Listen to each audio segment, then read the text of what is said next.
So hello, welcome back to the channel, welcome to another Assetto Corsa Competizione video. You join me here today, we're going to be looking at the Audi R8, the 2022 car, the Evo, at Zolder. A number of races that I ran last night, so I've been spending probably the last week running this setup, trying to get it dialed in. You just joined me here with a number of friends from last night's online racing. A fantastic race we had here to round out the evening at a.k.a. A three-way battle at the front of the pack, and it went on for a number of laps. Shouts out to Primal Fear, PT, Papa Roxy as well. I'll put your name up in lights. A fantastic evening of racing, well into probably about 5 a.m. But thanks again, guys. The level of racing, I've got to be honest, if you come in from Forza into Assetto Corsa Competizione, it's just at a different level altogether. We've spent a number of nights discussing Forza, and it's, I guess, the gripes that we've all got with Forza and the reiteration of Forza Motorsport hasn't really been welcomed, not by the sim racing enthusiasts, I don't think.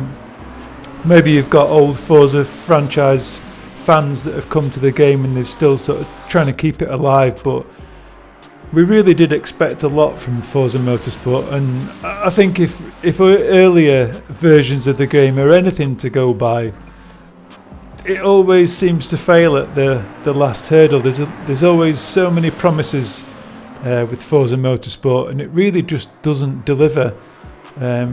Generally just discussing my personal feeling regarding the force feedback, it just doesn't give you any detail to me. It just feels like waiting a wheel. You come to Assetto Corsa Competizione and there's just a different level of detail that comes through this wheel. We're discussing like going over curbs, and they've got a funny sensation that you actually feel that sensation on which side of the car you've gone over a curb with.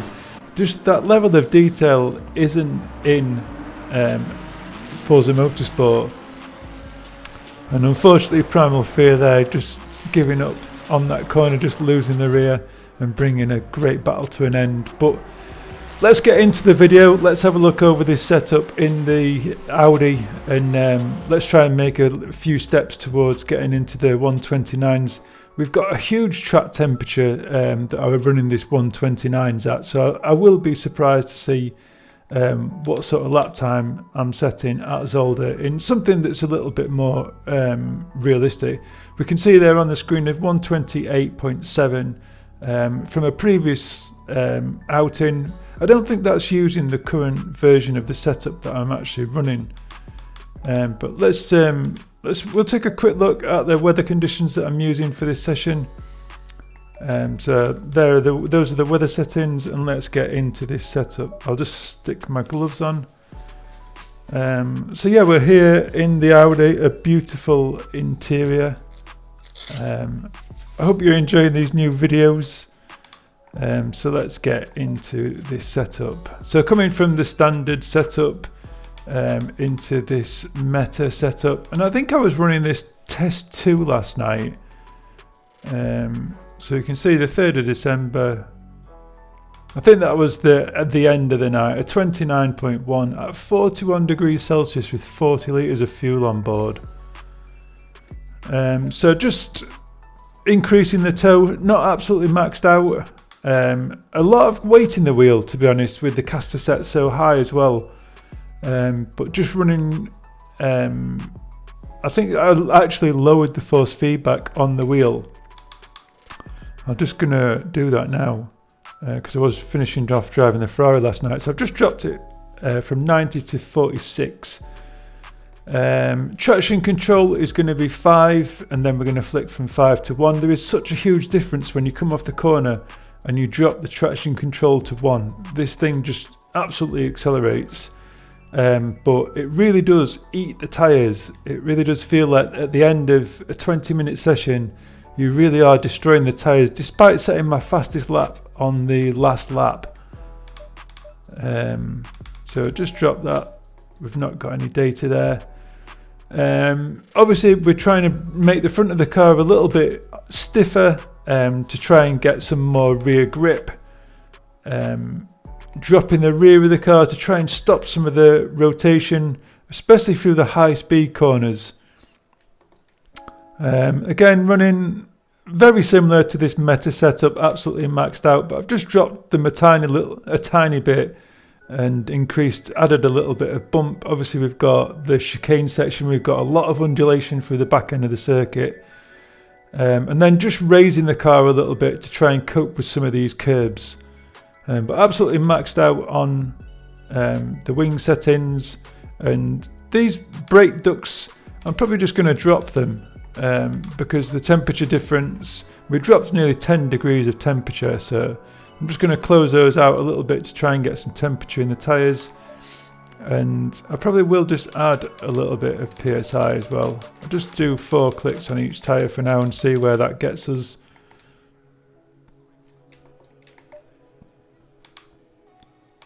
So yeah, let's head out onto the circuit. Green light, go, go, go. One thing I did want to just discuss as well, another member of the community, just trying to work out field of view settings. Like I've mentioned before, I sit 70 centimeters from the screen, and you can use all these online calculators to try and figure out your exact distance, your screen size, and it will take some getting used to, don't get me wrong. Coming from any other field of view into a different field of view, I mean, look at the difference here. And then once you've done this, say you do this change, you then need to move the dashboard to what suits you. It's this that we're doing here changes the outside of the screen really, and then you need to adjust internally what you see.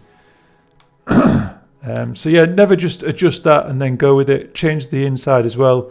It will give you a different perspective on where to turn in. It might even feel like you're going slower or too fast. Just try and find a happy medium in the middle. So let's get into driving this car then. I'm just going to change because it's probably different from last night, just using my keyboard. So I'm just going to drop that to TC5.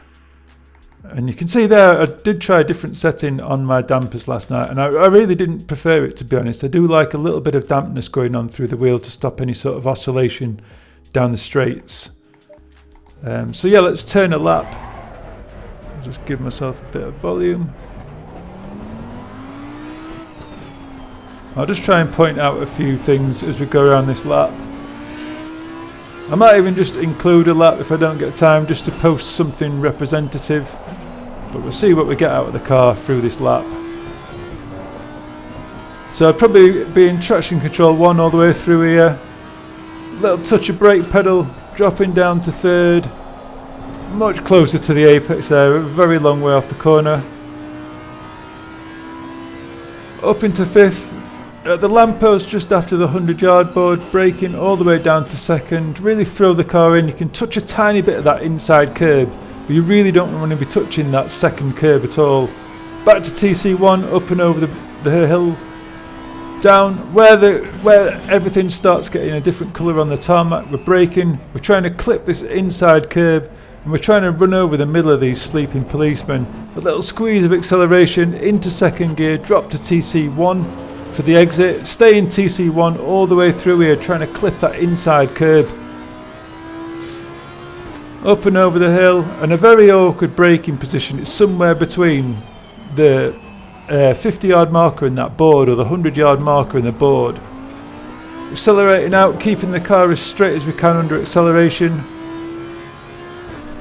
Down to TC5, and braking at this lamppost just on the right hand side there. Down into 1st gear, trying to clip those sleeping policemen again, and not trying to clip these on the inside here, and then let the car run wide, and let's start building the lap. So absolutely maxing out in 4th gear down here, and then we're going to be braking into 2nd gear, hard on the power, drop the traction control to TC1, maxing out in 3rd gear, then we know we need to be braking, turning the car in, down to TC1 through here, all the acceleration we can, back to TC5, hard on acceleration, drop into TC1 again on the exit. Or you can just stay in 5, you're going to get more acceleration, braking, turn in, don't touch the second curb, back to TC1, loads of acceleration up the hill, back to TC5, braking at the discoloration, bounce through there, TC2, second gear, hard on the power, just trying to build that temperature in the tyres. Straight line braking, turn in and then accelerating out. See if we can try and start just going for a 29.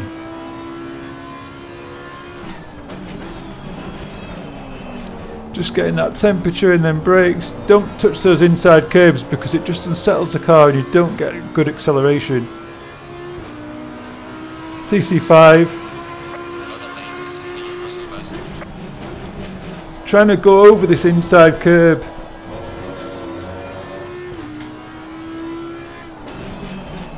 And then we're sort of accelerating into this corner. It's like we accelerate even before we've touched the apex. Lots of understeer. But as you go through the race, that understeer just starts to translate into oversteer. We don't want to be doing that. Really don't want to be doing it. Just unsettles the car. We don't get good acceleration.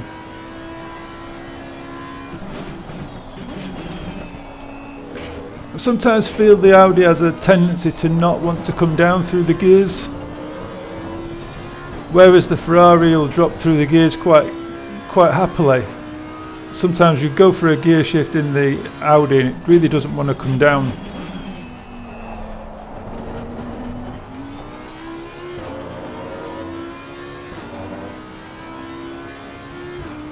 So into the 30s.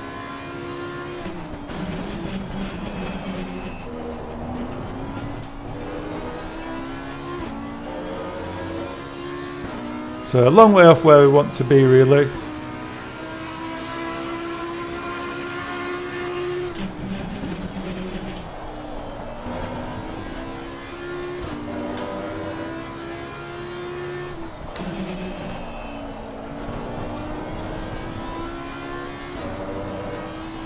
See where all that lap time is.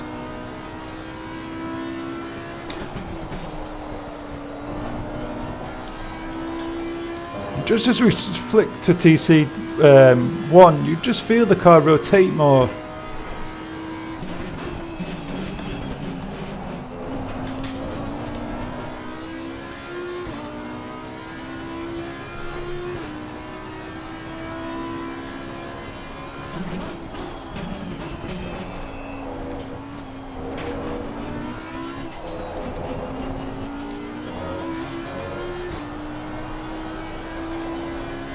Always on the edge as you come through there.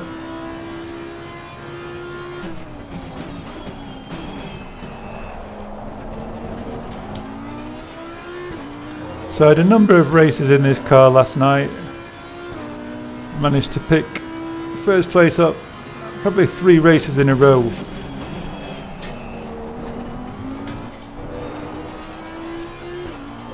So it definitely is, just persevere with this setup, keep driving the laps. It's definitely a good setup.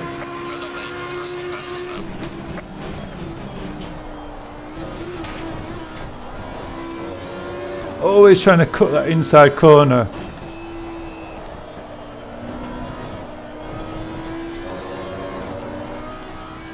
So we're already well down.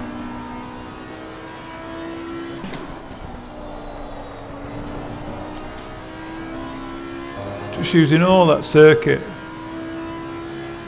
Obviously you can see we're getting a little bit too much pressure through those rear tyres. Like I said, don't hit that curb. It really is something you need to work on.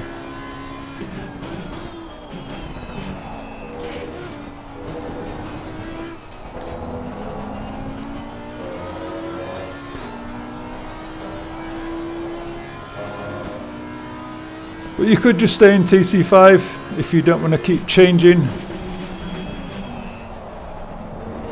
But the acceleration, you can see the traction control limiter on the front on the dashboard lighting up blue all the time.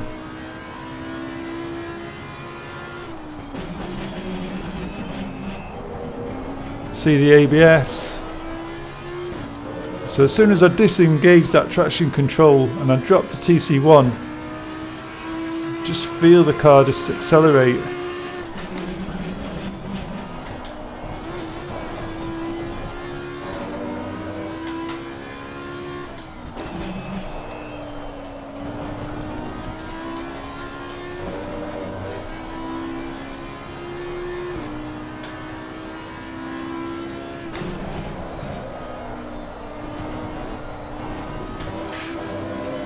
Should have really braked a little bit earlier.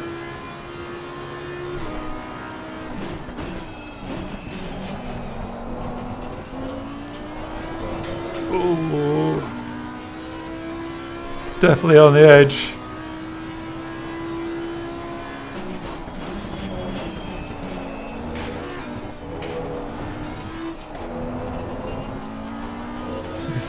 Listen to that early gear shift through second gear through there, and then just keep looking at that delta.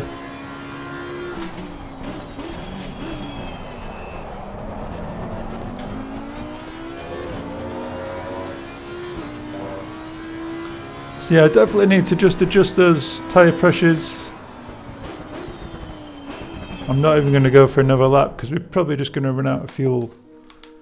But returning back to the garage then, just quickly, I'd probably just drop that tyre, maybe drop 3 psi off there, and I'd drop that there. So there's the setup, guys. Definitely capable of a 128 at these sort of track temperatures, but obviously just battering away, trying to do the video, trying to get it out there, but just persevere with it, see what you think about the setup, let me know how you get on with it. And until next time, ciao for now.